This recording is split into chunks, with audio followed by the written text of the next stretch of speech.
Hello students, एक question पूछूं आपसे कि आप सिर्फ यदि इंग्लिश सब्जेक्ट ले रहे हो और सिर्फ इस वजह से आप जो है परेशान हो कि लोग क्या कहेंगे कि आपने आर्ट्स ले ली या फिर आपने इंग्लिश क्यों लिया, आपके मन में ये सब सवाल तो नहीं आ रहे ना।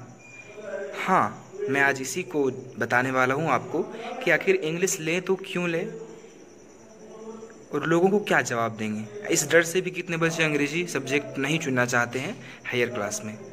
सपोज आप बीए करने वाले हो, यानी प्रतिष्ठा ऑनर्स करने वाले हो इंग्लिश सब्जेक्ट से, आपके मन में ऐसी इच्छा हो रही है, लेकिन कुछ लोग सिर्फ ये कह के आपको दबा देते हैं या फिर आपकी इच्छाओं को दबा देते हैं कि आप आखिर आर्ट्स क्यों ले रहे हो, या फिर आर्ट्स ले रहे हो तो इंग्लिश क्यों ले रहे हो, क्या ज़रूरत है इंग्लिश की, क्या वैल्यू है इसका। तो आज मैं यही डिस्कस करने वाला हूँ आपसे।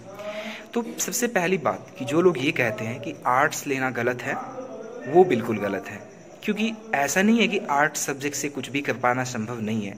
हाँ, आप यदि टेक्निकल कोर्स करें तो आपके लिए बेहतरीन है, लेकिन यदि आप ग्रेजुएशन कर रहे हैं यदि और आर्ट्स अच्छे सब्जेक्ट से लेकर आर्ट्स से भी यदि आप ग्रेजुएशन कर रहे हैं तो आप एक बेहतरीन डिसीजन ले रहे हैं। जैसे कि क्या फ़ायदा है इसका, मैं पहली बात ये बता दूँ कि यदि आप इंग्लिश से ग्रेजुएशन करते हैं, मैं इंग्लिश का स्पेशलिस्ट हूँ तो इसके बारे में ही मैं कुछ बता सकता हूँ और मैं अन्य के बारे में भी चर्चा करूँगा। यदि आप इंग्लिश ले रहे हैं तो क्या बेनिफिट्स होंगे इसके आने वाले समय में, आपके लिए क्या करियर बन सकता है इसमें। यदि आप इंग्लिश ले रहे हैं तो और यदि टीचिंग सेक्टर में जाना चाहते हैं तो आप इंग्लिश से ग्रेजुएशन करके आप बीएड कर सकते हैं, या फिर इंग्लिश से ग्रेजुएशन के बाद पीजी यानी पोस्ट ग्रेजुएशन करके उसके बाद आप जो है नेट वगैरह क्वालिफाई कर सकते हैं, या फिर उसके बाद भी बीएड एमएड कर सकते हैं टीचिंग में यदि कुछ अच्छा करना है तो। इसके अलावा यदि यूपीएससी बीपीएससी ये सब करना है यानी जनरल कंपटीशन करना है, जैसे कि बैंक पीओ प्रोबेशनरी ऑफिसर या क्लर्क वगैरह, तो हर सेक्टर में आज इंग्लिश की ज़रूरत है। और एक और बात मैं बता दूँ, कभी आपने सोचा है, मैं आपको एक कंक्लूज़न बताऊँ कि पता है कि लगभग 70% बच्चे जो है पॉलिटिकल साइंस हिस्ट्री से जो है ऑनर्स करते हैं, बीए करते हैं, ठीक है। उनसे कभी पूछना कि आप क्यों कर रहे हो। पता है पॉलिटिकल साइंस पढ़ने का एक रीज़न क्या होता है, एकमात्र रीज़न, कि आप पॉलिटिक्स में इंटरेस्टेड हो, आप राजनीति में इंटरेस्ट रखते हो और आप राजनेता बनना चाहते हो या फिर उसके विशेषज्ञ बनना चाहते हो।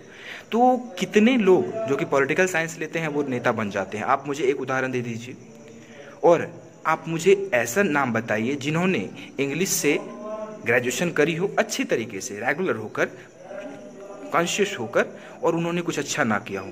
अरे एक बात मैं बता दूं, इसका कुछ बेनिफिट ना हो, एटलीस्ट ये बेनिफिट तो होगा कि आपकी इंग्लिश अच्छी हो जाएगी, you will be able to converse, you will be fluent in English. ये सब फायदे तो होने ही वाले हैं। इसके अलावा आपको एक डिग्री मिलने वाली है साथ में, और यदि आप टीचिंग प्रोफेशन में जाना चाहते हैं तो आपके लिए बहुत सारे स्कोप हैं। और मैंने क्या कहा, बीपीएससी यूपीएससी ये सब यदि क्रैक करना चाहते हैं तो उसके लिए और भी बेहतरीन ऑप्शन है, लेकिन थोड़ा कॉन्शियस होकर पढ़िएगा। कोई भी सब्जेक्ट पूरा नहीं होता है। यदि कोई कह रहा है कि आर्ट्स, यही सवाल मेरे मन में खटक रहा था, लेकिन मुझे अपना इंटरेस्ट जो इंग्लिश में था, क्योंकि और सब्जेक्ट साइंस, बता दूँ साइंस में क्या होता है। यदि आप बिहार, झारखंड या फिर कोई भी ऐसे राज्य से हैं जहां हिंदी भाषा का ज़्यादा प्रचलन है, या फिर मैक्सिमम ऑफ द स्टेट्स में ऐसा होता है कि बच्चे ग्रेजुएशन करते हैं किसी भी सब्जेक्ट से, वो बस इसीलिए कि ताकि डिग्री प्राप्त कर सकें। ये बिल्कुल गलत है। आप नॉलेज के लिए पढ़िए, कोई भी सब्जेक्ट लें। हम ये नहीं कहते कोई सब्जेक्ट बुरा है, लेकिन इंग्लिश बुरा नहीं है। मैं ये कहने आया हूँ आपसे, इंग्लिश यदि आप ले रहे हैं एक बहुत ही अच्छा डिसीजन ले रहे हैं। आप एक अच्छे भाषा के बारे में फ्रेंडली होने वाले, एक भाषा से फ्रेंडली होने वाले हैं। आप इंग्लिश के बारे में बहुत कुछ जानेंगे, सीखेंगे, और जब एक नई भाषा सीखते हैं तो एक आप नई कल्चर, नई संस्कृति को भी सीखते हैं, और इससे आप जो है जीवन में बहुत कुछ सीखने का मौका मिलता है। ये गलत नहीं है और इसमें कहीं कोई दो राय नहीं है कि ये सब्जेक्ट जो है, ये आपने जो सेलेक्ट करने का सोचा है, बिल्कुल ही सही आपका डिसीजन है। इस पर आप अड़े रहिए। हाँ, थोड़ा मेहनत करना होगा। यदि आप, चूँकि हम लोग नेटिव हिंदी स्पीकर हैं, थोड़ा प्रयास करेंगे, वोकैबुलरी बढ़ाएंगे तो कहीं कोई परेशानी नहीं होगी। ट्रांसलेशन वगैरह बनाइए, अभी से तैयार जम के शुरू जो है तैयारी करना शुरू कर दीजिए। बेसिक थोड़ी अच्छी कर लीजिए, अपना लैंग्वेज डेवलप कर लीजिए। अब मतलब आपके अंदर वो एबिलिटी हो जाए कि नहीं, चलो कोई भी टॉपिक आपको मिला ना, उस पर आप 100-200 वर्ड जो है लिख सकते हैं आसानी से। ये आप अपने अंदर क्षमता डेवलप कर लीजिए। उसके बाद आपको दुनिया को कोई ताकत नहीं रोक सकती अंग्रेजी में कुछ अच्छा करने से।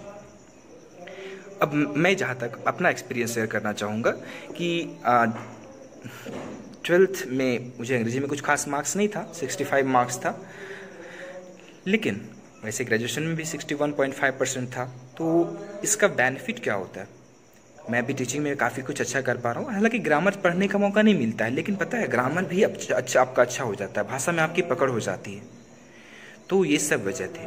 और कोई अच्छे कॉलेज से करें जहाँ पढ़ाई होती हो, यदि आप रेगुलर होकर करना चाहते हैं। लेकिन यदि आप रूरल एरिया से हैं तो कोई भी कॉलेज में एडमिशन लें, लेकिन घर पर रहकर सेल्फ स्टडी या फिर कोई टीचर से अच्छे कांटेक्ट में, अच्छे सीनियर के सलाह से जो है अच्छी सी पढ़ाई करें, तो ये आपके लिए बेहतर ऑप्शन होगा। अब जहाँ तक रही मेरी बात, तो मैं अपने यहाँ संस्थान में पढ़ाता ही हूँ, तो ये आप मुझसे भी सलाह ले सकते हैं, चाहे वो व्हाट्सएप पर हो या फिर ऑन जो है यहाँ आकर संस्थान में आकर। सो धन्यवाद पूरी वीडियो देखने के लिए। आई होप मैं आपका हेल्प कर पाया। यदि आप अंग्रेजी सब्जेक्ट ले रहे हो तो आप गलत कहीं से नहीं हो, मैं यही आपसे बताना चाह रहा था। मतलब इसके बारे में काफ़ी अफवाह होती है, यदि आर्ट्स ले रहा है फलाना, क्यों ले, तुम क्यों ले रहे हो भाई। तो ये चीज़ें हैं, आप सच को समझिए, वास्तविकता को जानिए, इस धोखे में मत रहिए कि ये सब्जेक्ट जो है गलत है या फिर आर्ट से कुछ करना गलत है। So thank you once again for watching the video. अपने दोस्तों के बीच भी साझा करें, काफ़ी बच्चे कन्फ्यूज होते हैं इस बात को लेकर। और साइंस में क्या होता है, फिर बीएससी सपोज कोई कर रहा है, बीएससी कर रहा है, तो उसमें सेलेक्टेड कुछ क्वेश्चंस पढ़ लीजिए, यही होता है। बिहार में हमने देखा है, हमने मेरे क्लासमेट्स को देखा है मैंने कि जो है सेलेक्टेड 10 क्वेश्चंस कर लिए, चलो ठीक है हो गया, बस रट लो उसको। लेकिन इंग्लिश में कभी ऐसा नहीं होता है। आप जब भी कुछ आपके अंदर वो नॉलेज होता है ना, आपका उसका यूटिलाइजेशन जो है हर जगह होता है। और खास करके जब लैंग्वेज आप जान रहे हैं तो लैंग्वेज का बेनिफिट बहुत सारा है। आप हिंदी लैंग्वेज कैसे पढ़ने में इस्तेमाल करते हैं, क्या आप कहीं जाओगे तो आपका उसका यूज़ नहीं है, कुछ उसके बारे में कहीं पढ़ा नहीं सकते, भी बिल्कुल। और जहाँ तक रही कि टीचिंग सेक्टर में यदि आप जाना चाहते हैं, टीचर बनना चाहते हैं, तो ये आपके लिए बेस्ट ऑप्शन है। और चूँकि भाषा विषय में जो है हमेशा कुछ ना कुछ शिक्षकों की जो है कमी हमेशा रहती है किसी भी संस्थान में, तो आप बेस्ट डिसीजन ले चुके हैं, आप इससे भागिए मत। सो बस बी योरसेल्फ, किसी की डर से, किसी का ओपिनियन के डर से अपना फैसला मत बदलिएगा भी, अपने फैसले पर अडिग रहिए। धन्यवाद। यदि कोई और जो है इससे रिलेटेड कोई क्वेश्चन हो आपके मन में तो ज़रूर पूछें कमेंट सेक्शन में, मैं आपका जवाब देने का प्रयास करूँगा। शुक्रिया।